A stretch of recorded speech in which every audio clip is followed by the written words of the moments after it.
Horoscope Sagittarius 2017. This year brings lots of growth and progress for you, Sagittarius.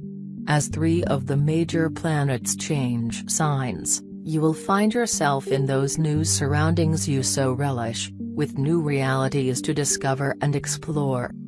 In August, Jupiter moves into Virgo and your 10th house. Until then, its placement in Leo carries forth the harmonious period you entered last summer. You will be especially inclined to engage in your favorite activities with little hindrance: travel, study, or exploring the realms of your latest interest in your own way. By now you've established your goals for the cycle, and if you execute your plans wisely, or change course if necessary, you will be adding knowledge in order to build the future of your dreams. Once Jupiter enters Virgo, the dynamic energy around you will build, and others will begin to recognize you and your abilities in substantial ways. From August of this year to August of the next year you'll be in the spotlight, so do what you're so good at, spread the word. Saturn in Gemini has been especially challenging for your relationships, and humbling as you have realized your own role in creating them as they exist now. You may have learned about your own potential for callousness, which is really you avoiding conflict out of fear of confrontation, or what it means to avoid commitment, sometimes being alone. If you've used this energy positively, you've focused on your relationships and gained deep insights into yourself as well. You've had the chance to revisit experiences from the past 7 years, put them in perspective, and get a little more healing. Starting in June, Saturn goes into Cancer and your solar 8th house. While this relieves the pressure, it doesn't leave you with a clear mandate for change and a strong sense of direction like you had before. It can leave you feeling in between. Saturn in Cancer brings our focus to our feelings, perhaps showing us where we're not managing them very well.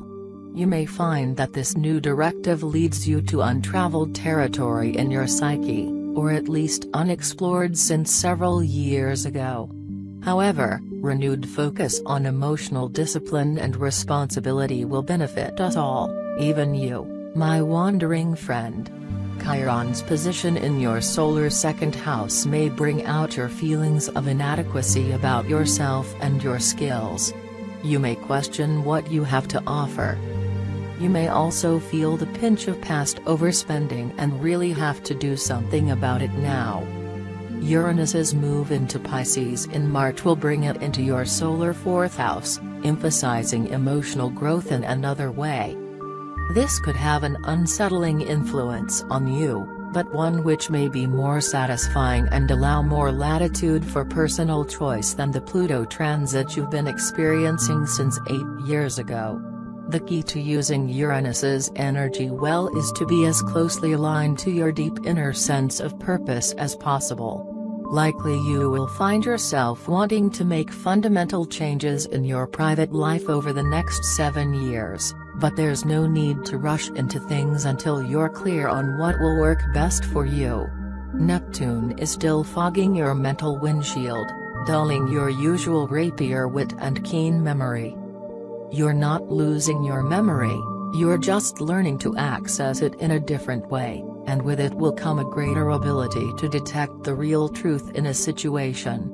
Pluto's absolute hand has been felt across your cheek for so long now, you've developed a callus. Without realizing it, you've grown in strength and learned to value yourself more in spite of the ravages of external opinion. Only years from now will you fully realize what you've gained from your impossible experiences. For years you've been thinking about making changes without the wherewithal to do so. From the last year, suddenly,